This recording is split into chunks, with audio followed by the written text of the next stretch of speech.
What is up, YouTube? I am back again for another one. This will be the second video with the new style that I've kind of taken up, so hopefully this will be a little bit more entertaining for the viewer. This week's clip is going to come from this past weekend podcast with Theo Von. He's hilarious. Please go check him out. His guest was Michael Bisping, who is a former UFC fighter. I think now he has his own podcast. It's called Believe You Me, and he also does some commentary work. So they had a great conversation on the podcast, and I just picked a few minutes out of this hour and some change podcast that I thought was very valuable. So I'm going to share that with you guys today, and I hope that you guys kind of find the inspiration the same way that I did. Maybe leave in the comments how you were inspired from this clip, or maybe something that you admired about one of these guys. And with that, I'm going to kind of get out of your hair and introduce the video. So hope everyone enjoys and have a great day.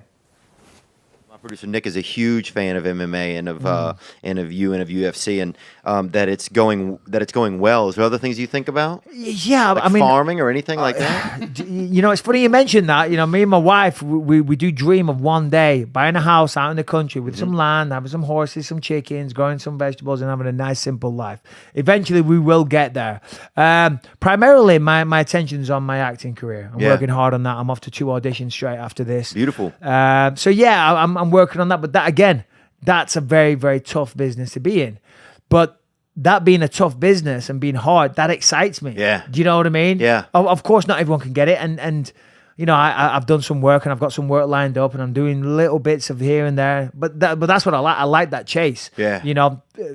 Financially, I'm okay. Yeah. I'm pretty You stable. can survive. I'm all right. You Yeah. know what I mean? So I'm afforded this time to be able to pursue it and to be able to chase it. And that, in some ways, has replaced the fighting, the hunt. You know what I mean? Trying to get better, trying to learn, trying to go to auditions and smash it, trying to get projects, having the meetings. That whole fucking thing, you got to claw at it. It's not easy. It's hard. You got to claw away and try and make an impact. Yeah. And I like that. That excites me, and that's what I'm doing. So I feel that, man. You know? Dude, when they told me when I came here, and they're like, stand-up comedy is the hardest thing, right? Oh, I'm sure. Because I used to work in reality. I got here, I got into reality television, like just picked out of college, right? And No way. And people hated reality TV people. You know, Right, you remember course. that was like... Yeah, no, for sure. Yeah, like, exactly. They got no talent. Yeah, no talent. Yeah. So I was here, and people were like, "Oh, fuck, this guy's got no talent." And I was a kid when they kind of picked me. I was a teenager. So What was the show? It was called Road Rules. It was like a. Okay. It was like a. I don't know it.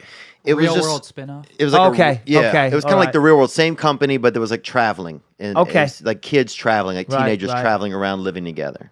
And people were like, "Oh man, like these kids don't have any talent." So Yeah. I was like, "Oh, I don't have any talent." I was like, "I'm gonna take the hardest job you have, which you say is stand-up comedy, and I'm gonna fucking do that." No way. So that's what how I you said. got into it. I Now, did you want to be a comedian, or was it, and is that a story that you just say because it fits in and sounds kind of badass, if you will, or was it legit? Oh, okay. What's the hardest? Stand-up comedy. I'm gonna do that. I wanted to.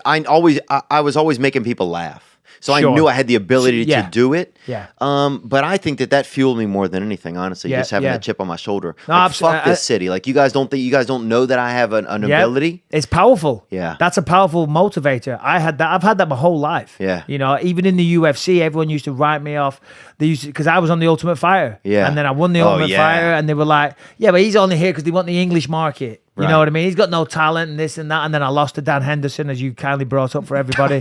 And they were like, Hey, look. see, fuck this guy. He's terrible. And I was like, no, I'm going to show you all. I'm going nowhere. Yeah. I'm not going to give up. And it's the same thing now with the next phase of my life. Yeah. You know, it's about What's next? what is next. Yeah. I don't know. We'll see. The ambition never dies. That's the funny thing. It's like, yeah, we start thinking now. Brendan and I are doing King and the Sting podcast, and it's like the ambition keeps going. It's Sure. like, you start thinking about, well, what if I wanted to write a book, or what if I dream about learning Spanish and being able to like go back to Nicaragua in the middle and Central America and do shows Sure, there. Like sure. like you just the ambition never dies. 100% the goalposts just move. Yeah. That's all it is, you know. And yeah, I had a great run of being a fighter, and now I'm on to the next phase of my life. And as you say, the ambition never dies. And in fact, for me now, it's amplified. Yeah. It's stronger than ever, because now, before that was kind of like my fail-safe. Being a fighter, you know, that came naturally. Yeah. I was always a fighter. I did martial arts my whole life. I had more fights than hot dinners when I was a kid. You know what I mean? I was always that shit. Who's So for Hot me, Dennis?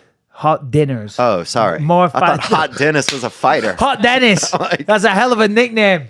I'm like, Imagine Bruce Buffer announcing him. Here we have Hot Dennis. Yeah, hot dinners. Give the More league. fights than hot dinners. Oh, give the league give the UFC a couple years. Hot Dennis will be one of the main attractions of it. I love that. I had more fights than Hot Dennis. Whoa, Hot Dennis was a crazy motherfucker, man. He had more fights than him. No, more fights than Hot Dinners. But for now, this phase, Yeah. it's totally new. You know, Do you- no one from my town is out here in LA acting. trying to do this shit. I know. Trying to do a podcast, trying to act, trying to fucking work on TV. You know. What have you learned about acting? Like, what is something that surprised you about acting?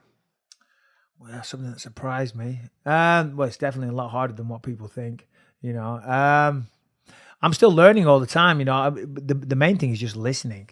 You know, to whoever you're acting with.